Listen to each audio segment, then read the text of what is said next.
for everyone, and I've written about it, as you can see, in the Ponsonby News. Our next members presenting today are from the Public Transport Users Association, and we're welcome Niall and Paul Miller. Paul's actually talking about New Zealand Transport 2050, and we have apologies from Magalay Menard, the Executive Director of All Aboard. She's unfortunately unable to attend, but as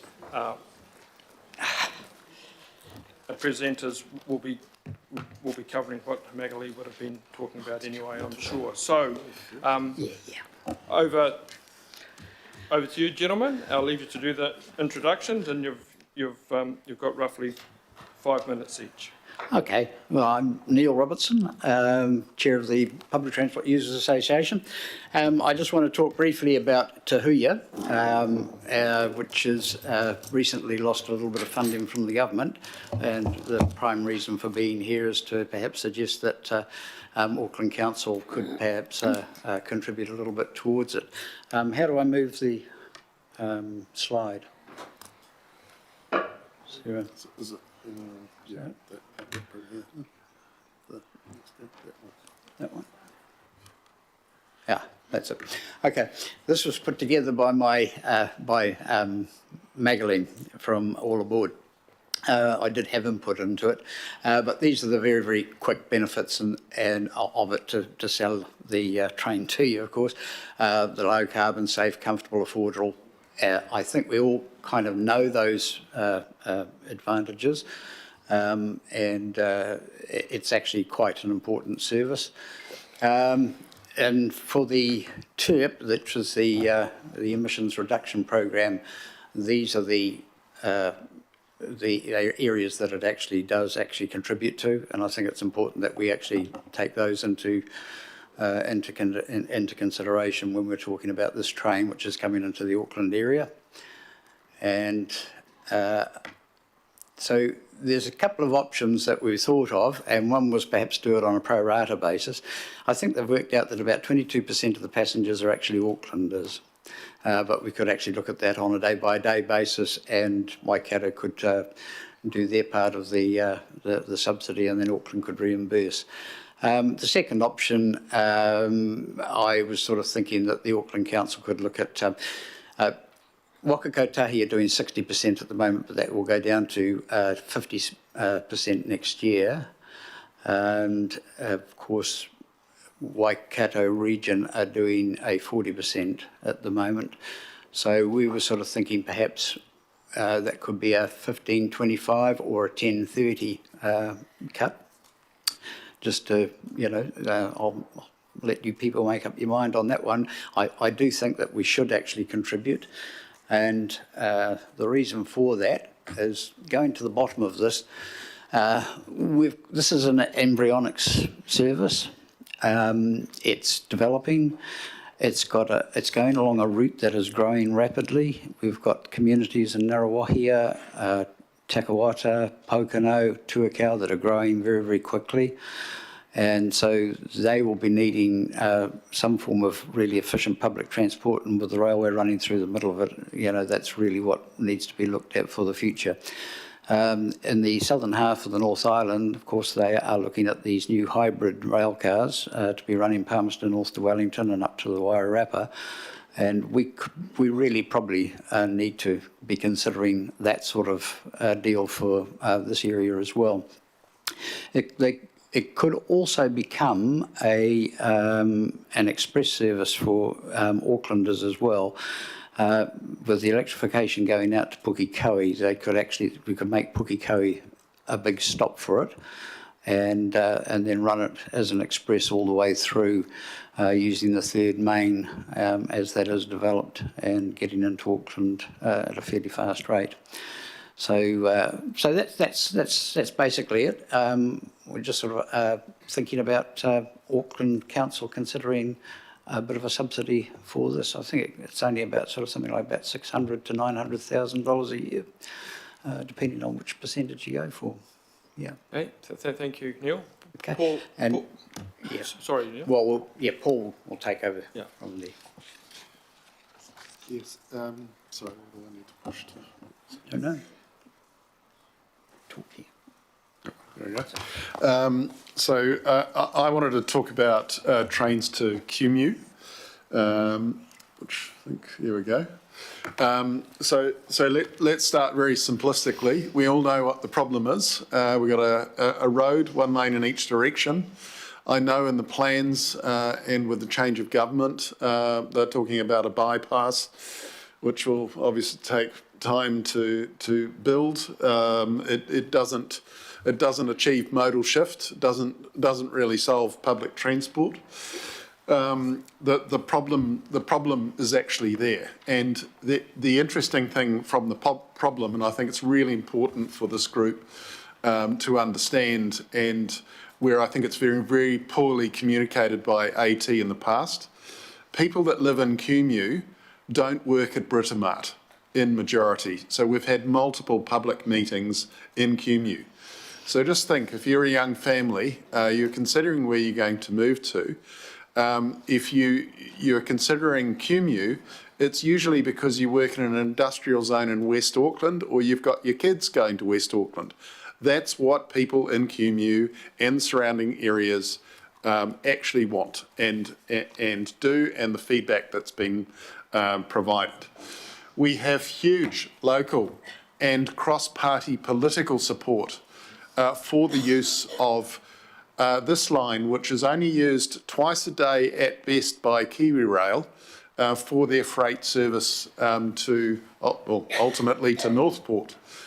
So it's a piece of upgraded rail. We're not talking about something that's about to be mothballed. In the first term of the previous government, it was upgraded at significant cost. Stations already exist. We've also got, we assume they're still around, the DMU units, which could be used for that service. As a lobbyist, we also have the support of central government and cross-party political support in central government. What we're asking this group to provide feedback for is encourage Auckland Transport to look at this seriously as an option. It's been pushed back since 2009, despite the significant investment in rail to this part of Auckland and the growth of this community. That's all I had prepared to say, but any questions? Yes, I'm sure there will be. There are some questions already, Paul and Neil, if you don't mind taking them. And of course, we did have a reference to trains to Huapai by NZTA at our last meeting. Steve Mutton seemed to be prepared to look a little bit more deeply than had been the case thus far. So very timely presentation. So we've got a line-up of questions, and if you could keep your questions reasonably succinct, please, ladies and gentlemen. So we've got councillors Turner, Leone, Fletcher, Simpson, Henderson and Williamson. And Lee. Thank you very much, Mr. Chair. I certainly am a supporter of trains to Huapai. Just one question: is the Swanson Hill Tunnel, is that a significant problem? Is it a partial problem? Where does that sit in getting this thing unlocked?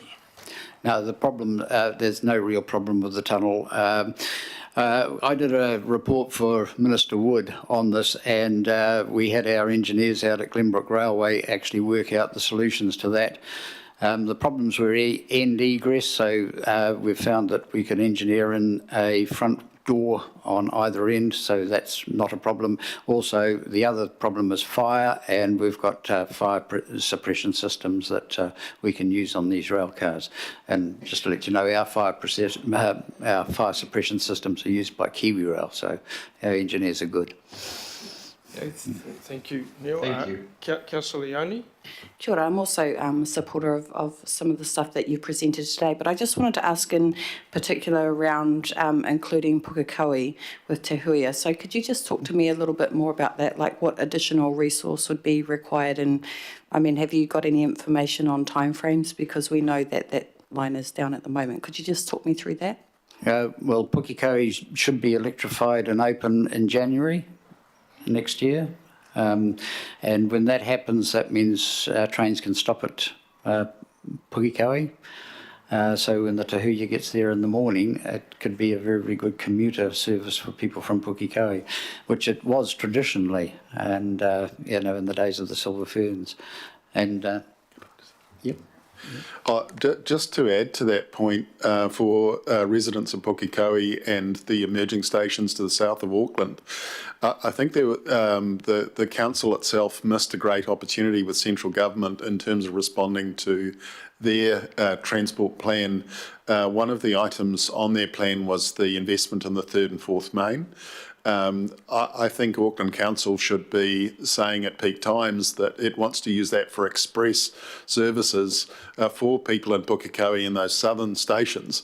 So it's a really attractive option to jump on a fast train rather than stopping at every station.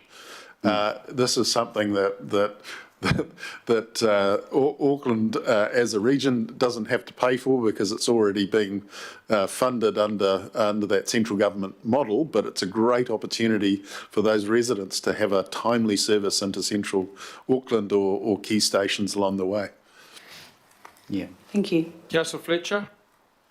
It's often said that what's wrong with our transport is we don't have enough women in terms of forming policy to bring common sense to the table, but you three bring common sense, and I really applaud your advocacy today. One of the agenda items for us to consider a little later on is the integrated transport plan. So what I've heard in the past, and it's so pleasing to see the cross-party support for this, is that people seem to think, well, if you do the taupaki, you know, if you're looking at trains to Kumeu, somehow or another we're going to drop off the Northwest busway. And I haven't taken from your suggestions today that that is what you are thinking. Can you just confirm for me that the two pieces of infrastructure would be complementary and it doesn't preclude the Northwestern busway? Yeah. Oh, absolutely, because they are separate routes for a start, so they're actually dealing with a different cohort. Some people are wanting to go straight down that way, others are wanting to go more to the west, and a rail system is slightly different from a busway, and it tends to get you to places a little bit quicker than perhaps buses do. And the people who are going to be going down the western route are actually going to all sorts of different destinations, Henderson, New Lynn, but also places like Mount Albert for Unitec, and they want to go to Grafton to get to the hospital. And the railway actually is very, very suitable for all of those destinations. The other way down the main road, it will be serving places like Te Atatu and Massey and these places which are not on the railway, so it's a totally different area. So, and I think they would complement each other in that they would actually meet up at Huapai.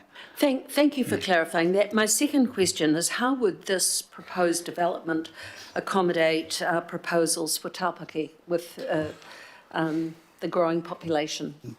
No, thanks for that question. I think taupaki is an interesting example, and also when you look at funding for these things, because I don't really want to be coming here asking for money, because we've got to be clever with the money that we actually have, both in the central Kumeu and in taupaki.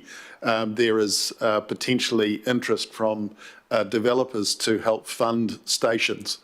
It's in their interest to have a local station.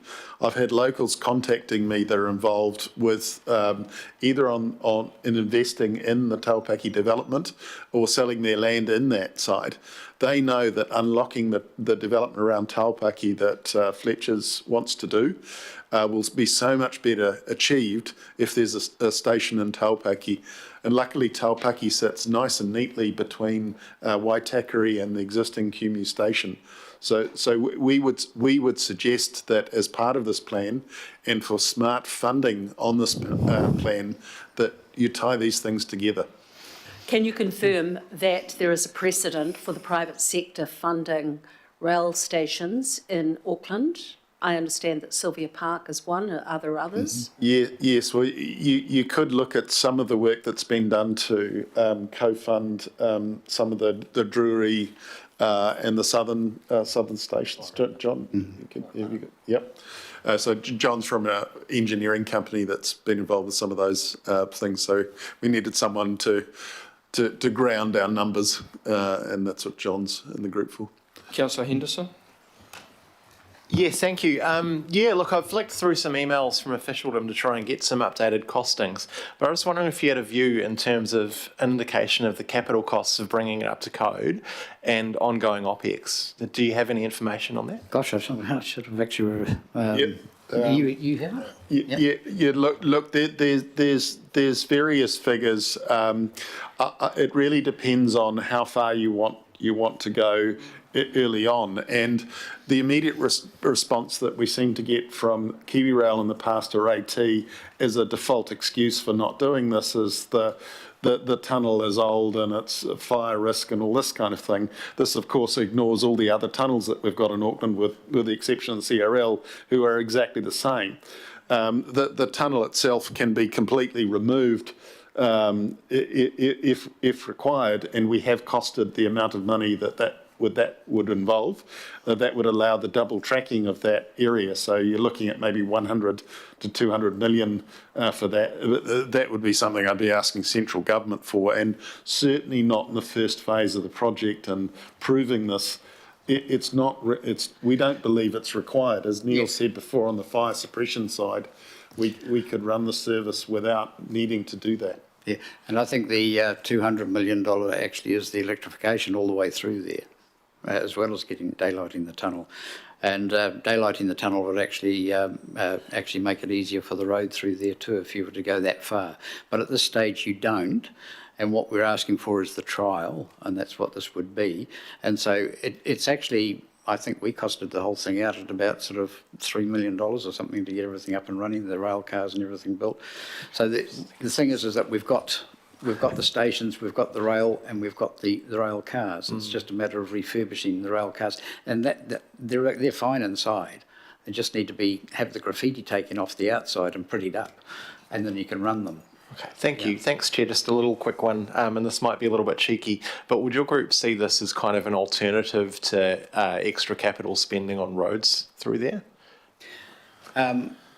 No, not necessarily. At the moment, it's what's absolutely necessary. I don't think that area there has got any coherent transport plan that doesn't start 10 years from now. At the moment, there is nothing that's coherent, and this is coherent, and this is needed now. And I honestly believe it will be a success, so that in time, in 10 years, the railway will actually become a big part of the coherent plan for that whole area. Councillor Williamson. Yeah, thanks. My question's to do with the Te Huia train and your request for us to provide some funding. What sort of percentage of the operational cost, forget CapEx, but just operational cost of a public transport system do you think the actual user should pay? What do you think is a realistic percentage of that operational cost for them to be paying? Internationally, the average is about 25%. Right. Can I give you figures from the Minister of Transport, Labour Minister of Transport, David Parker, last year to Parliament? These are written questions 19997 and 19998. You may want to look them up. Up until the date he answered this, the total Te Huia operational costs for the 3 years that had been running, 21, 22 and 23, was just on $13 million. And the fares paid by way of farebox by users was 402,000. That's 3.1%. 3.1% is being paid for by the people using it, and the rest is by either the Waikato Regional Council or New Zealand Transport Agency. Okay. Part of that is because those first couple of years were through the COVID period, and also it was a new service. And new services traditionally always start off slow. And with COVID on top of that, the numbers were quite low. So however, what is it now? Now the numbers are coming up, and they are actually on what was required. Well, what is the percentage they pay now? I don't know. Well, I've got the most recent figure, and it's 7.1. Okay, I know that I it's agree with you, about 25. The percentage per kilometre is well, it's 72 cents per kilometre. That's what the subsidy is. In Auckland, we pay 91 cents per kilometre for the trains in Auckland. So that's the figure I know, and that actually means that it's actually cheaper to run the Te Huia than it is to run Auckland trains. But I agree with your original answer. I think that users should be paying 25. I'd actually put it at 33, but let's go 25. But not 3.1 and not now 7. So why is it they're not picking up a lot more out of their fare price? I'd like to actually have a look at your figures. These are answers to the House of Parliament. They can't be wrong. I think we've got the point there, so we're not really debating this issue. Councillor Lee? First, I should declare, Mr Chairman, that I have been a member of the organisations represented here. I'm not too sure what my status is now, somewhat ambiguous or lapsed or whatever, but very, very supportive. I want to ask two questions, if I might. The first one relates to Te Huia, which was instituted with important political support from central government, support which has been lacking for the second item I wish to talk about, and that is the Huapai extension. In terms of its viability, and I'd make the point, I think Councillor Williamson's concerns are well-founded in terms of percentage.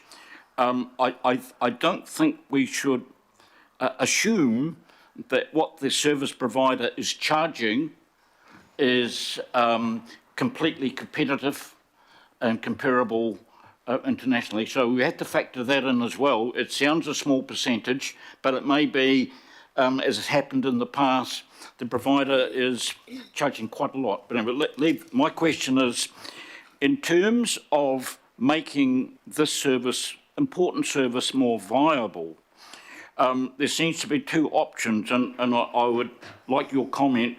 One would be the original idea of interregional services, and it actually happened with the Northern Explorer, of berthing in the central city at Britomart Station. So that's until AT evicted, if you like, interregional trains because of lack of capacity, they said. And the second option is a cross-platform transfer as soon as you get into the Auckland electric passenger services. Could you comment on those two options, please, in terms of enhancing viability? Absolutely, because one of the things that's a big turn-off for users is the fact that it doesn't go all the way into Britomart. It stops up at the Strand, which is quite difficult to get from there to the rest of the city. If we actually had hybrid trains, we could actually get into Britomart, and that would actually boost numbers quite a bit. This is why I say this is embryonic, and this way when something's embryonic, you nurture it and you develop it, and you develop it slowly. We could also boost the numbers by putting this railway station in at Pocono. Just do that, and you'd actually get a hell of a lot more fare contributions. You get more passengers, and I also believe that we'll get more passengers at Pukekohe. It's a bit like in Wellington, the Capital Connection started making money once it stopped at Waikanae. And it's the passengers that get on at Waikanae and Paraparaumu, and they still do, that actually makes that actually quite viable. and almost to the point of making a profit. It used to make a profit when Waikanae actually wasn't electrified, but as soon as Waikanae was electrified, then it actually had to take a small subsidy. But yeah, the other thing that we could do to enhance is to perhaps have a small fare for people who are gold card holders. And at the public meeting we had in Hamilton recently, there were a lot of gold card holders there who all said that they would be prepared to contribute something to this train. So those are the sort of things that we can develop, and I see this as the development of regional services. And to answer and to talk to Mr. Williamson's things there too, if you actually have a look at the funding of roads and compare that with the funding of rail, it does not a pretty picture either. All users of roads only pay 55% of the costs of roads. The big trucks actually that damage the roads only pay 28% of that 55%. And motorists actually are subsidising them, but motorists only pay, that's still a small proportion. So it's not as if the motorways are actually making massive profits. Both transport systems cost money, and it's just which are the best ones to go. And considering that all of the costs of roads are usually externalised and the costs of rail, the benefits of rail are externalised, we don't actually see the two modes. I'm looking more at the specific rather than the general principle of making this thing, keeping this thing on track. I'd make the point, the assumption that you'd need hybrids to get into Britomart. Britomart was designed as a diesel station and worked that way for many years. But my second question relates to Huapai. And how do you see that working? Obviously, we're not talking about extending electrification to Huapai, at least at this point. You're talking about a shuttle diesel service from Huapai to Henderson, or how does that work? No, just up to Swanson. And at the moment, all trains that arrive at Swanson berth on platform 1, but there's another platform on the other side. So they berth on platform 1 ready to go back out again. And so the trains from Huapai just come and berth on platform 2. And so the passengers just go over the bridge and that's that. So it's as easy as that. As simple as that? Yep. You'd be aware that the Huapai station is one of the newest stations in the region Yes, that it hasn't is. really been used. So we can't say there's an infrastructure issue, really, can we? No, there isn't. It's all there. Basically, we're using infrastructure that exists. That's what we're talking about. Just quickly, the original batch of electrified trains that were bought for the Auckland network, the first 15, were purchased to be hybrid to deal with specifically this issue. So it was in the original Auckland plan. We're not talking about something new or to deal with the ends of the line that are not electrified. The option to put the hybrid equipment within those carriages was never done. The CAS engineers are well capable of doing it. We'll probably get something cheaper and better now. And you could theoretically then run the same train from QMU all the way to Britomart, fast on the electric bits and slower on the other bits. All right, we'll have to cut that one off. There is some other people want to ask questions, but it's been very informative. Councillor Lee, would you like to move the motion of thanks and yes, the request? I'd like to move, Mr. Chair, and also I'd add a request be okay. Yeah, that is, so we have added a request there to report that would back. be helpful, because we have a call for help here, and that's all very well and good. I would be the first one to dash off and want to assist. However, the council itself has to investigate the benefits the region would have about these services, and I think that would be helpful to get a report back from Auckland Council rather than AT. So yes, I'm happy to move that. So the Director has noted that it's been moved by Councillor Lee, seconded by Councillor Fletcher. Can I just add a wee bit to that, Mr. Chair, if I could? I just want to, for the management to report back on the interests that the region could have in maintaining these services in terms of transport, in terms of planning, and in terms of a reduction of carbon emissions. So a more holistic report from the council's point of view rather than AT's point of view, which we know is not very helpful. Thank you. Okay, so we've noted that. It's been moved and seconded. All those in favour? Against? Okay, carried. Thank you very much, gentlemen. And once we have that, we'll get back to you, because we know that you've got an abiding interest in this and have provided some interesting technical information there that people may or may not have been aware of. Thank you.